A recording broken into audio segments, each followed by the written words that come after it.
Welcome back to my channel. This is savvy kid. നമ്മളിന്ന് പുതിയൊരു video ആയിട്ടാണ് വന്നിരിക്കുന്നത്. അതെ, ഇത് നമ്മൾ പറയാൻ പോകുന്ന ഒരു കഥയാണ്. അതെ, പണ്ട് നമ്മൾ അമർ ചിത്ര കഥയൊക്കെ വായിച്ച കൂട്ടരുണ്ടെങ്കിൽ അവർക്ക് വേണ്ടിയുള്ള കഥയാണ്. അമർ ചിത്ര കഥയിൽ അധികം ആരും അറിയാതെ പോയൊരു കഥ, വായിച്ചിട്ടും മറന്നുപോയൊരു കഥ. അതെ, മറവക്കാട് യക്ഷി അല്ലെങ്കിൽ മറവക്കോട് യക്ഷിയുടെ കഥയാണ് നമ്മളിന്ന് പറയാൻ പോകുന്നത്.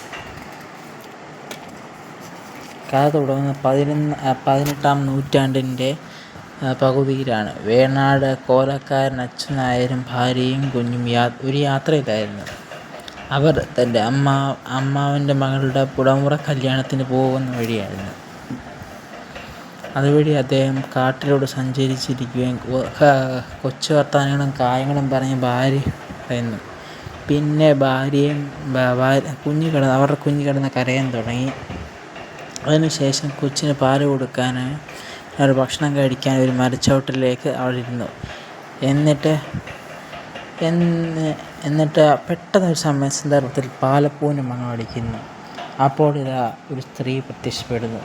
ഓടിന് എന്നെ കൂടെ കൂട്ടുമോ എന്ന് പറഞ്ഞിട്ട് അദ്ദേഹം വേണാട് കോലക്കാരൻ അച്യുതനായർ മടിക്കാതെ പറഞ്ഞു, ആ വരൂ. പിന്നെ ചന്തു നായറിൻ്റെ മകളുടെ പുടമുറ കല്യാണത്തിന് പോകുന്ന വഴി, കാരണം യക്ഷിയമ്മയാണ്, ഗണിച്ചറിയത്. അപ്പോൾ നമ്മൾ എന്ന് വെച്ചാൽ അയാൾ പറഞ്ഞു, സ്വാഭാവികമായിട്ടും എന്തുവാ, ഞങ്ങളും അങ്ങോട്ടേക്ക് കൂടാമല്ലോ. ഓഹോ. ഒരു നിമിഷം ആ കുഞ്ഞിൻ്റെ മുഖത്തോട്ട് യക്ഷി ശ്രദ്ധിച്ചു. എന്നിട്ട് പറഞ്ഞു, കുഞ്ഞിനെ തന്നു.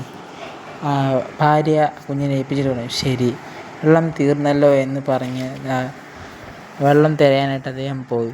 താഴെ അരുവിയുണ്ട്.